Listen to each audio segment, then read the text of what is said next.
जय श्री कृष्ण दोस्तों। कभी आपने सोचा है इंसान की मौत कब और कहाँ होगी? ये पहले से कैसे तय हो जाता है? और सबसे बड़ी बात, वो इंसान उस जगह पर पहुंच भी जाता है चाहे उसे खुद पता भी ना हो।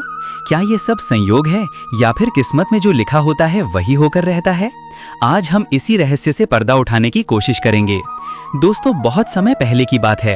एक गांव में एक विद्वान पंडित रहा करता था। एक दिन वो अपने बचपन के मित्र से मिलने के लिए दूसरे गांव जा रहा था।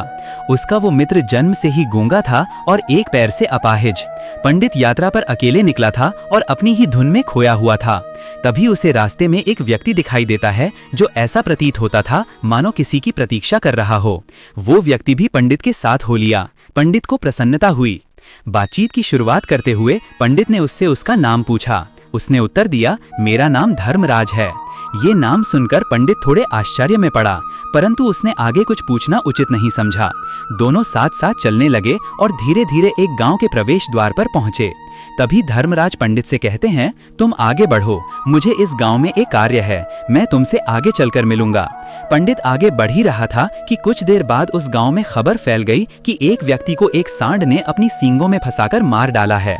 पंडित एकदम चौंक गया और उसी क्षण ठीक कुछ ही देर बाद धर्मराज फिर से पंडित के पास आ गए और बिना किसी चिंता के दोनों आगे चलने लगे।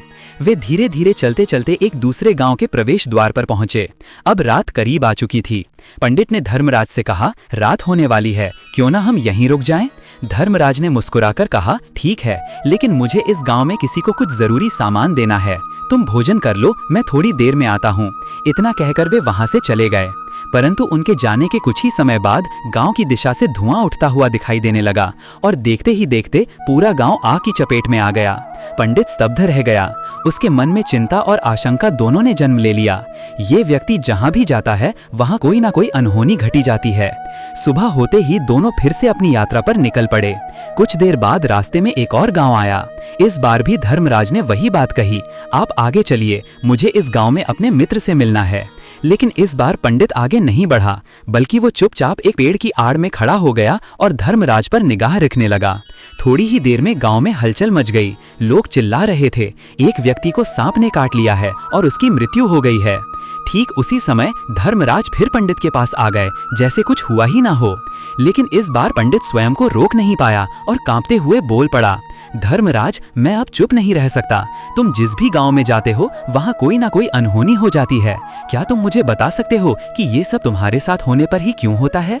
धर्मराज हल्के से मुस्कुराए और बोले, पंडित जी, आप अभी तक समझ नहीं पाए कि मैं कौन हूँ।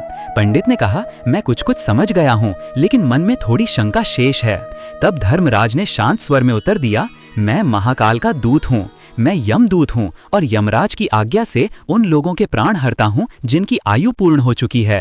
पंडित घबरा गया, किंतु साहस बटोरकर उसने पूछा, यदि आप सच में महाकाल के दूत हैं तो कृपया मुझे बताएं, अगली मृत्यु किसकी होने वाली है? देव ने उत्तर दिया, अगली मृत्यु तुम्हारे उसी मित्र की है जिससे मिलने तुम जा रहे हो, और दुख की बात यह है कि उसकी मृत्यु का कारण भी तुम ही बनोगे। यह सुनकर पंडित स्तब्ध रह गया। उसने निश्चय किया कि वो अब अपने मित्र से मिलने नहीं जाएगा और तुरंत वापस अपने गांव की ओर चल पड़ा। लेकिन जैसे ही वो वापस मुड़ा, उसकी दृष्टि सामने से आते हुए एक व्यक्ति पर पड़ी। वो व्यक्ति कोई और नहीं बल्कि उसका वही मित्र था जो उसे देखकर अत्यंत प्रसन्न दिख रहा था। क्योंकि वो मित्र गूंगा और लंगड़ा था, इसलिए ना तो वो पंडित को आवाज देकर बुला सका और ना ही ठीक से उसके पास पहुंच पाया। परंतु जैसे ही वो पंडित के पास पहुंचा, अचानक ही उसके पैर लड़खड़ाए और वो जमीन पर गिर पड़ा। पंडित भागकर उसके पास पहुंचा, लेकिन तब तक बहुत देर हो चुकी थी। उसके मित्र ने वहीं अंतिम सांस ली और उसकी मृत्यु हो गई।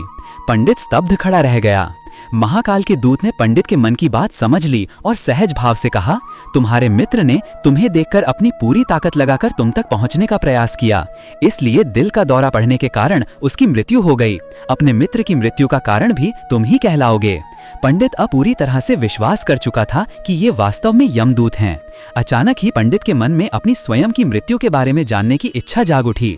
उसने देव से पूछा, तो क्या आप ये बता सकते हैं कि मेरी मृत्यु कब, कहां और कैसे होगी?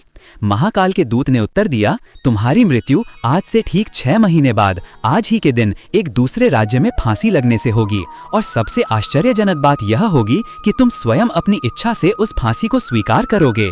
यह कहकर देव वहां से चले गए। इसके पश्चात पंडित अपने गांव लौट आया, लेकिन मृत्यु की सच्चाई जानकर उदास था। उसने अपनी मृत्यु से बचने के उपाय खोजने चाहे। क्योंकि वो एक प्रतिष्ठित विद्वान था, उसकी पहुंच उस राज्य के राजा तक थी। पंडित ने राज दरबार में पहुंचकर राजा को अपनी पूरी कहानी बताई। मंत्रियों ने विचार विमर्श किया और सलाह दी कि यदि पंडित दूसरे राज्य में नहीं जाएगा तो उसकी मृत्यु नहीं होगी।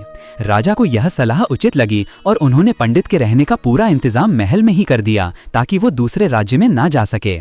6 महीने बीत गए। वह दिन भी आ गया जब पंडित को अपनी मृत्यु का सामना करना था। एक रात पहले पंडित अत्यधिक डर के कारण जल्दी सोने की कोशिश करता है, लेकिन उसे नींद में चलने की बीमारी थी जिसकी जानकारी उसे खुद भी नहीं थी। उस रात चिंता और डर के कारण पंडित को फिर से नींद में चलने का दौरा पड़ा।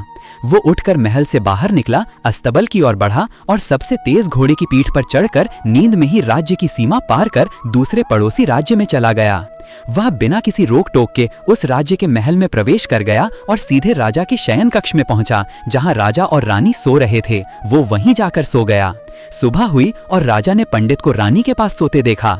राजा क्रोधित हो गया और तुरंत उसे गिरफ्तार करने का आदेश दे दिया।